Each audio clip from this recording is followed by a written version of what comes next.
demo then? Yeah. The lightning round? I want you to teach me how to throw a football because I can't throw a football worth shit. I can't throw a strike, so. I'm not sure I can help you there. When I throw a football, I'm trying to hang on to it. I just don't break. It's spinning this way. Yeah. I don't get that. I can see that. This. I can see that. So, I mean, Were you football first before baseball? No, baseball first. I've heard people say it's very straightforward and no emotions. It can be. The most important thing about for somebody to throw a pretty ball is actually just the release. So how you finish it, your middle finger should be the last one to touch it. Okay. So Peyton Manning had an old video about elbow your brother, flick the booger, and then wipe the windshield. And as stupid as that sounds, not that bad.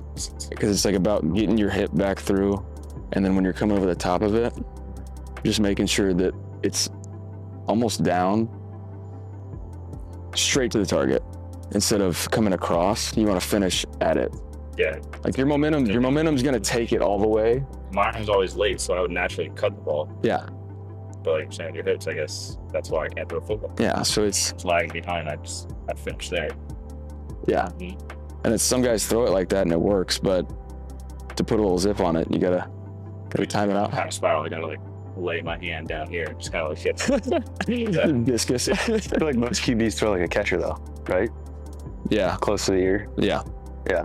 And it's when you're little, they want to teach you to get your elbow up, do all that. But I think that's just so you can actually get to the right throwing position at the top, where you have a little space in there and you can actually get the release you want. So you're trying to feel that middle finger as the last thing to touch the ball. Yeah. Something you're feeling every time you throw. Yeah, and there's something that I've been working on the last couple off seasons was when I'm warming up, I'll take my pinky off because you really don't need it when you throw.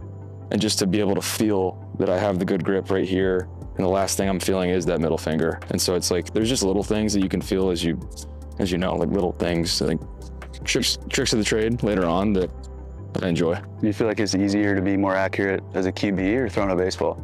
QB. At least you got a big body to throw to. It's not this tiny little ball. Driving a baseball now, it feels so foreign. Yeah, sure. But each guy's got their own way that they like the ball. Yeah. You deflate yours? No Deflategate. We didn't carry that over. No, it's like a science, and some guys are so anal about it that they'll immediately when you touch a ball, be no, this is a good ball. Blanked. This is a game ball. That's why. And it's our same equipment guys. Yeah. So this feels normal for me, but I so you talk about the pebble. Some guys like the pebbles completely brushed off. I like a little bit of grip. So most of the time when you're talking about the condition of it, it's the grip of it, but most of the time it's the secret sauce, whatever mud or secret recipe they have to rub on it before they scrub it that's what gets it feeling right. So you said brush off the dots. How do you do that? That's just manual labor. Right? Sit there. Oh, you can do all that, but those guys are scrubbing for a while. This seems like a analogy to the sticky stuff, right? In baseball, I feel like you'd get penalized for doing what you want to the ball. Giants and kick fluff. Yeah, exactly. It's crazy you can do that. You guys got guys cooking in the back, just working on the ball. Oh yeah. I mean, the only different balls are in their game, but the kickers have their own balls too, right? Kickers have their own balls, and those balls are horrible. They're so slick. You can't throw that 20 yards. So they just want it as hard as it can be. Yeah.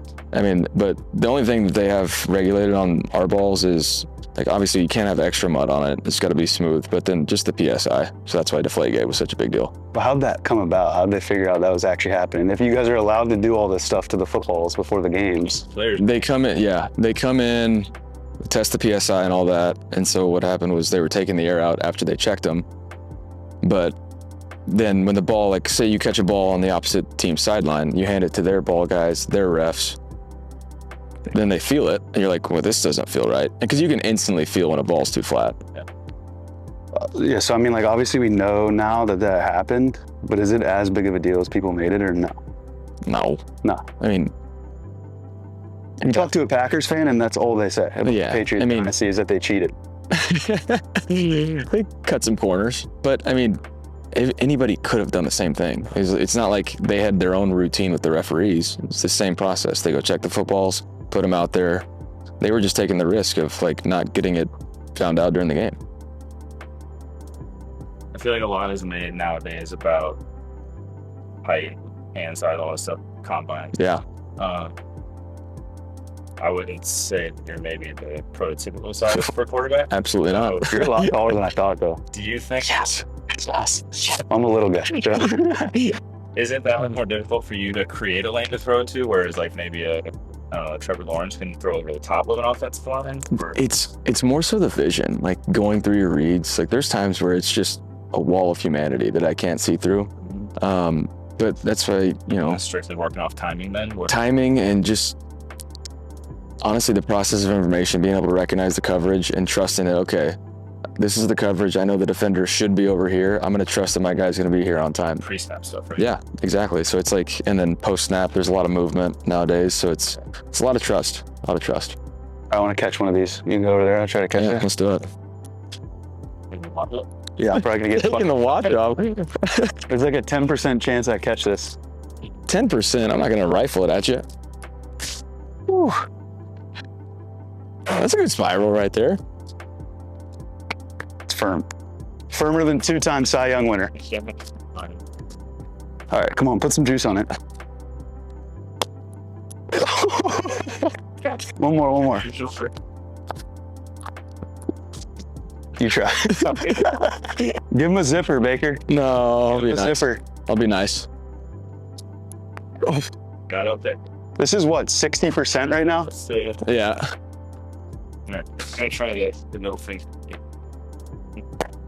I see what, okay, yeah. Wait. It looks a little more natural. It's sort of like doing it like this. Yeah. Cause like we try not to get out here, Yeah. and ours is it's so much easier to get over the top when you're not extending it so much. But here we go. That was nice.